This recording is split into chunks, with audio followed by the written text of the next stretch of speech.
qu'on va voir dans cette vidéo sont des stratégies qui sont un peu communes à tous ces réseaux sociaux et qui vont vous permettre réellement de passer de j'ai des réseaux sociaux et j'ai l'impression que ça marche pas à waouh, tout d'un coup j'ai des commandes, j'ai des gens qui me demandent d'acheter mes gâteaux, etc. On a eu la chance au tout début où on s'est lancé sur les réseaux sociaux de parler à quelqu'un qui travaillait chez YouTube et qui nous a dit que ça fonctionnait absolument partout pareil et que le point le plus important c'était la régularité.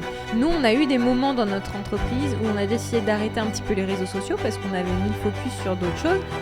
On a senti qu'on a repris, que c'était pas la même chose, que l'engagement n'était pas le même et c'est tout à fait normal. Instagram s'est dit ok, tu n'utilises plus ma plateforme, la prochaine fois que tu publies, tu vas voir, je vais te le faire un petit peu regretter. C'est un critère vraiment important si on veut avoir des résultats sur les réseaux sociaux, de pas être un compte de pâtisserie mais un compte de pâtissier. C'est ça. Bienvenue dans cette nouvelle vidéo. Oh là là, tu mets beaucoup de suspense sur cette vidéo, je trouve. Ouais, et en même temps, c'est un sujet sur lequel c'était important de faire une vidéo parce que on va parler encore une fois à celles et ceux d'entre vous qui veulent vivre de la vente de leurs gâteaux depuis chez vous et qui pensent que les réseaux sociaux sont une bonne stratégie pour aller cartonner. Et vous avez raison, c'est une bonne stratégie pour aller cartonner.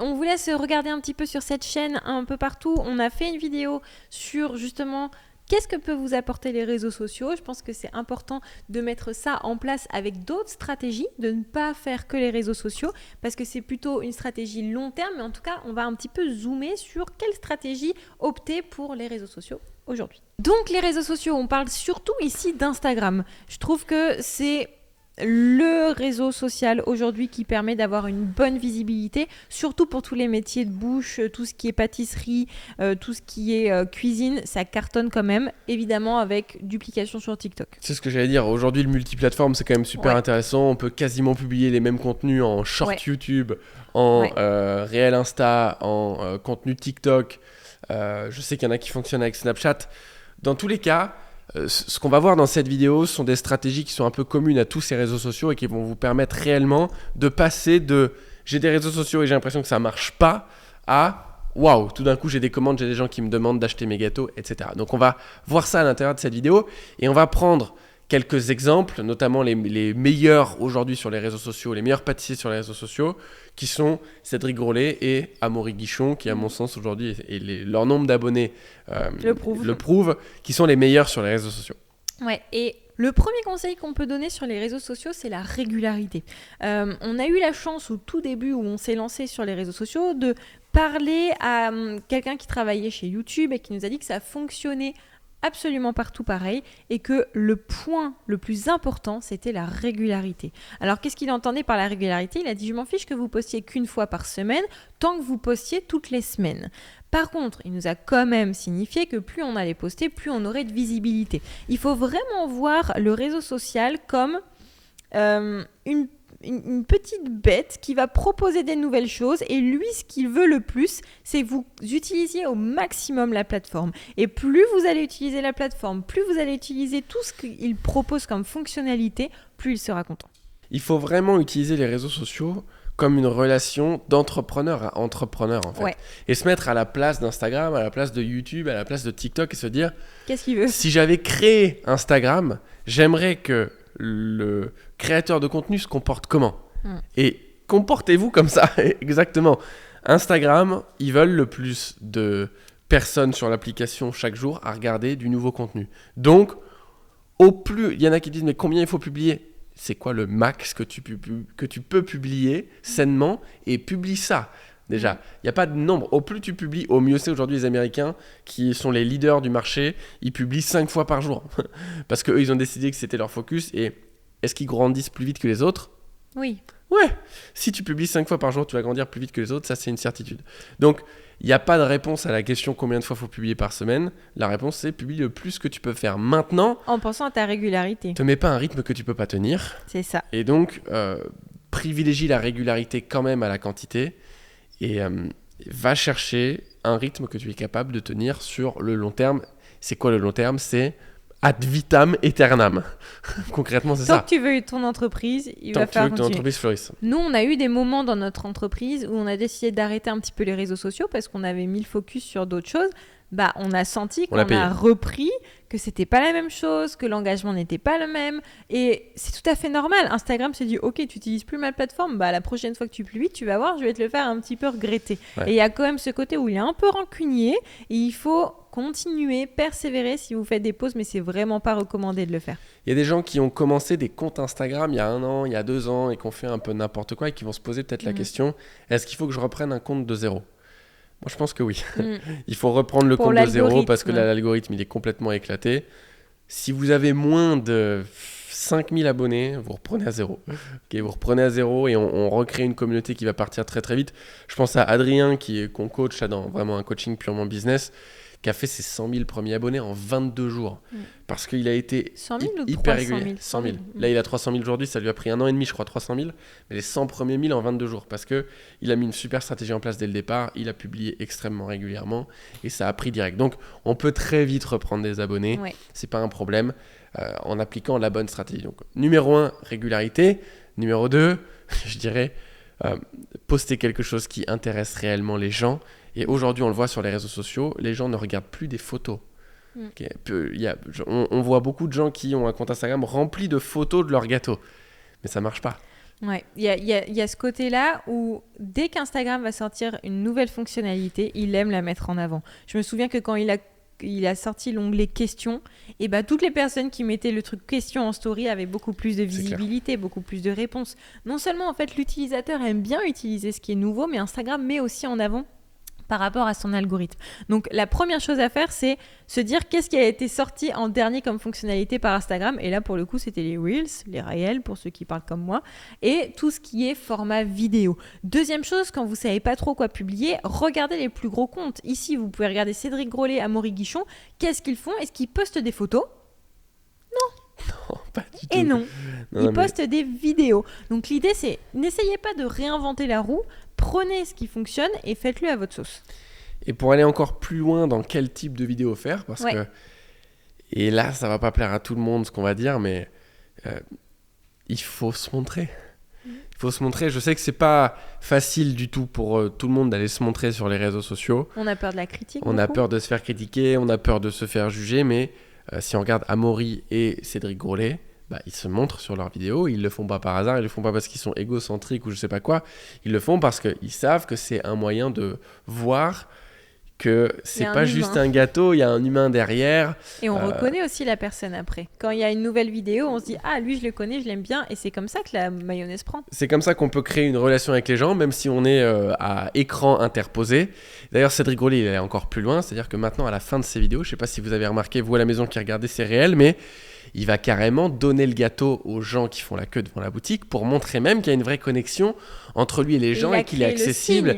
Il a créé un signe à la fin de sa vidéo qui reconnaît tout ce qu'il faut faire. Il le fait. Si vous vous demandez à quoi ça ressemble un réel qui est bien fait sur les réseaux sociaux pour fonctionner, vous allez regarder les réels de Cédric Grolet, vous faites exactement la même chose. Et c'est dingue parce que même dans la palme, on dit regardez les réels de Cédric Grolet et faites la même chose et tout le monde ne le fait pas. Bah non, parce que ça fait peur. Ça fait peur parce que ça fait peur de se montrer sur les réseaux sociaux. Et je vais répéter toujours la même chose, mais si vous avez peur d'être vu sur les réseaux sociaux et que vous voulez être logique, alors ne sortez plus de chez vous. Parce que vous êtes vu tous les jours déjà. Les gens vous voient dans votre voiture, les gens vous voient faire vos courses, et probablement qu'il y a plus de monde qui vous voit quand vous êtes aux courses qu'au début quand vous vous lancez sur les réseaux sociaux, parce qu'au début, il n'y a pas grand monde qui va vous voir. Donc, si vous avez réellement peur qu'on vous voit sur les réseaux, alors ne sortez plus de chez vous. Parce que vous devriez avoir peur de sortir de chez vous et qu'on vous voit. C'est la même logique. Si vous n'avez pas peur le matin en sortant de chez vous, n'ayez pas peur d'aller sur les réseaux sociaux. La seule différence sur les réseaux sociaux, c'est que si les gens nous critiquent, ils le disent en commentaire, alors qu'aux courses, ils vont pas venir nous voir en disant « Excuse-moi, ta chemise, elle est dégueulasse. Vraiment, c'est moche, ça te va pas du tout. » Je sais pas ce que t'en penses. Oui, je pense qu'après, dans la tête des gens, il y a ce côté... sur les réseaux sociaux, on se montre, alors que quand on va aux courses, personne ne nous regarde. Alors que là, sur les réseaux, on veut être vu. Donc c'est différent, parce que les gens veulent regarder aussi et se permettre un peu plus de critique aussi, parce que c'est par écran interposé. Je comprends ta connexion entre sortir et du coup on est vu et être sur les réseaux. Je pense qu'il y a un petit peu plus le côté quand même sur les réseaux de je me montre, donc je m'ouvre aussi aux critiques, parce qu'on sait qu'il y a les commentaires, qu'il y a cet espace-là, alors que quand tu es dans la rue, tu regardes pas les gens, ils vont pas te parler, tu vois. Donc Non, c'est un petit peu différent par rapport à ça. Maintenant, c'est un critère vraiment important si on veut clair. avoir des résultats sur les réseaux sociaux, de pas être un compte de pâtisserie, mais un compte de pâtissier. C'est ça. Et là, ça fait une vraie différence parce qu'au bout d'un moment, les gens vont se mettre à acheter. Le propriétaire de ce compte et plus acheter les gâteaux de ce compte. Et là, ça devient des résultats beaucoup plus importants. Yes, carrément. Je suis d'accord avec toi par rapport à ça. Et dites-vous bien que les gens vous critiquent de toute façon, que ce soit dans votre dos ou pas, les gens critiquent. Alors c'est plus difficile quand les commentaires sont... Quand on peut les lire. Ouais. Quand on peut les lire et ça touche plus, évidemment que ce qu'on ne sait pas, ça ne blesse pas. Mais réfléchissez de temps en temps et dites-vous aussi, est-ce que vous aussi, vous avez déjà critiqué quelqu'un sur les réseaux sociaux? Pas en écrivant, mais vous le pensez certainement des fois. Oui, c'est sûr. Qu'est-ce que vous pouvez publier concrètement sur les réseaux sociaux? Donc ça peut être comme Cédric Grolet, des vidéos de vous qui êtes en train de produire le dessert. Ça c'est super chouette à voir, la main du pâtissier, le pochage, le machin, ça rend le gâteau beaucoup plus vivant. Mais ça peut être aussi le fait d'aller faire goûter vos desserts Carrément. dans la rue à des gens, à des inconnus. C'est un format qu'on appelle le micro-trottoir, ça marche super bien. On va connecter avec les gens, on leur demande de goûter et mettez un enjeu à votre vidéo. Ça peut être, tu dois me noter de 1 à 10 cette tarte, ce chou, ce machin. Ça peut être, tu dois découvrir les ingrédients qu'il y a dedans ou les saveurs qu'il y a dedans. On a mis un truc cool en place hier avec Elona. J'étais en coaching pour la Palme Academy, justement. Ceux qui ne le savent pas, c'est notre accompagnement où on aide les gens à se lancer dans la pâtisserie et surtout à cartonner en pâtisserie. Et elle m'a dit qu'elle voulait spécialiser maintenant dans les tartes. Elle veut arrêter de faire ses fraisiers, royales, etc.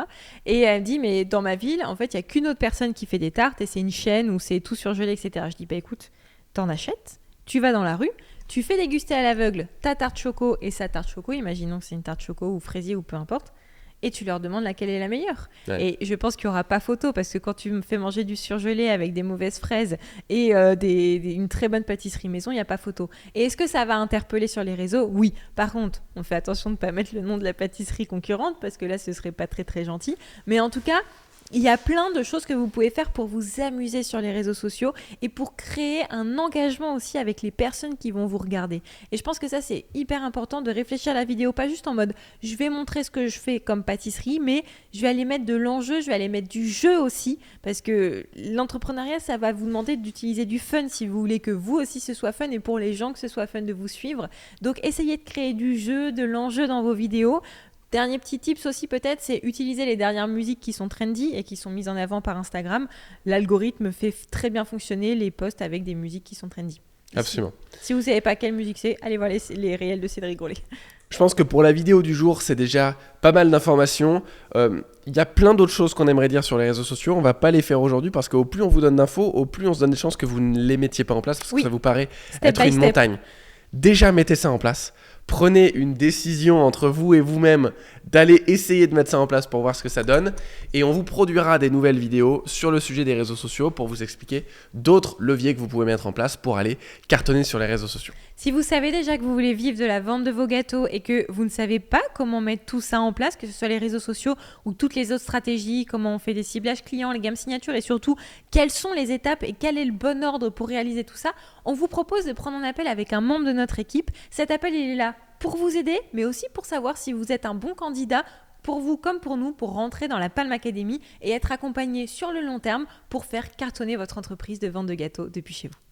Travailler avec nous, c'est la garantie de générer au minimum 3 000 € par mois à l'issue de notre accompagnement, puisqu'avec Ava, on a mis en place une garantie contractuelle qui dit qu'on vous accompagne, même si ça devait dépasser le délai classique de l'accompagnement, gratuitement jusqu'à ce que vous ayez atteint les 3 000 € par mois. Donc, c'est la raison pour laquelle on est obligé de faire des sélections à l'entrée et que peut-être vous allez réserver un appel et qu'on ne va pas vous sélectionner parce qu'on veut vérifier que vous avez le niveau d'engagement nécessaire et de motivation nécessaire pour réellement aller vivre de votre activité. Et si on estime que c'est le cas, alors on vous accompagnera personnellement pour aller vous faire exploser, vous faire vivre de votre activité. Donc cliquez sur le lien, répondez au petit questionnaire pour vous inscrire si c'est un truc qui vous intéresse. Et nous, on se retrouve dans une prochaine vidéo. Partez pas juste sans vous être abonné, sans avoir liké. Super important, si vous nous écoutez, vous pouvez mettre les 5 étoiles sur ce podcast. Sur ce, on vous embrasse. Passez une belle journée et à bientôt.